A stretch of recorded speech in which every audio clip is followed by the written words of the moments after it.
Well, hello YouTube. So I've been working on a Emergent stump project for quite a while.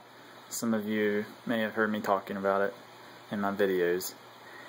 I made a little bit more progress on it now. I started by pulling out plants from this bowl right here. Things that are kind of winding down in it, I'm going to redo it. But I had some plants in it that I wanted to use. So I put them up here. It's this Sabrina right here, which was grown in the top of the tank in a different tank, and I just stuck it in the bowl to keep it alive till I was able to do this project. But what I've done here is I've taken it. I found a stump out in my backyard, and I cut basically the top off of it. And you can see how worn and ragged it was. And it was kind of hollow in the middle. So what I decided to do is just basically take the outside edges that weren't rotten yet and cut those off and kind of put them around a section of egg crate, and then I attached it all together using Great Stuff foam, which I painted with drylok and quikrete liquid cement colors to kind of match the color of the wood. And then I put some coconut fiber on this part that's not in the tank here, and it goes all the way around, about halfway to the back of the, little over halfway to the back of the tank.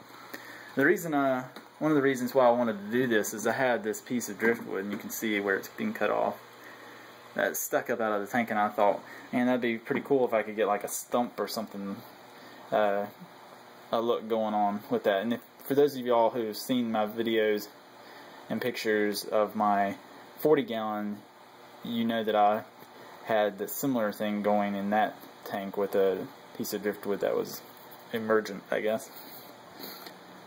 So what all's in here and what I've done?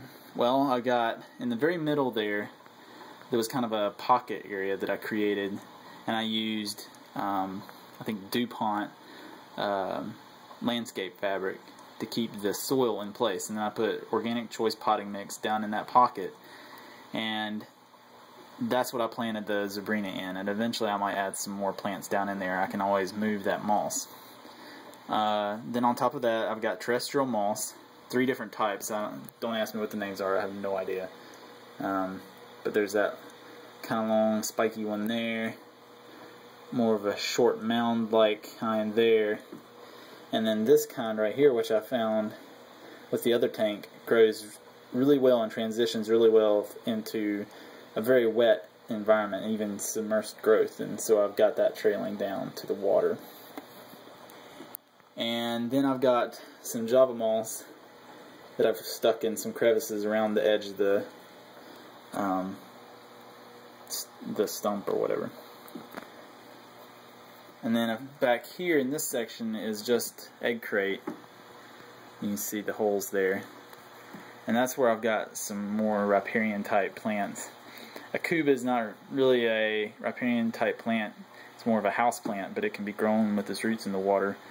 I don't know what this is, but it grows pretty well. And then I think this is maybe Drachnea or something similar to Drachnea.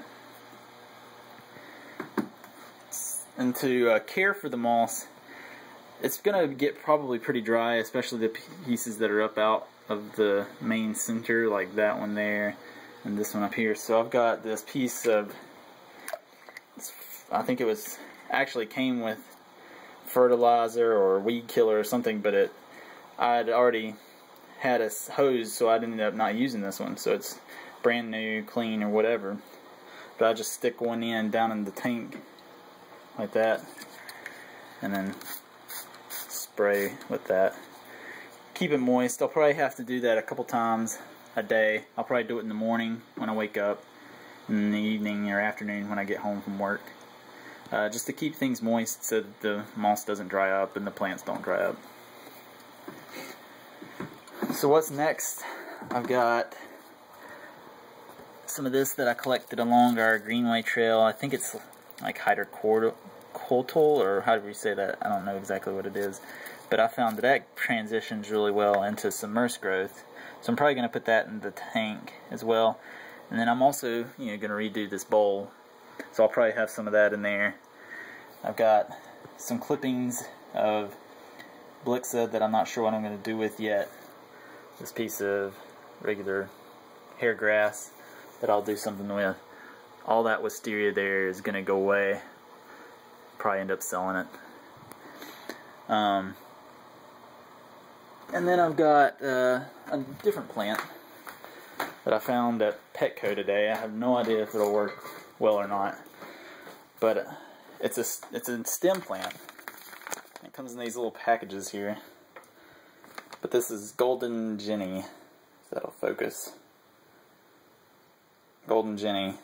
There's the proper name, but it gets pretty tall. But you can see it's not. It's only a couple inches long in the package.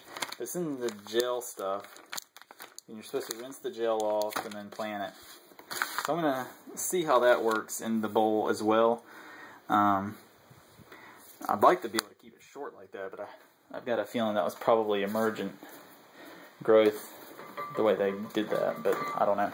I know it grows. It's normally a terrestrial plant, and it gets pretty big and creeps along forever.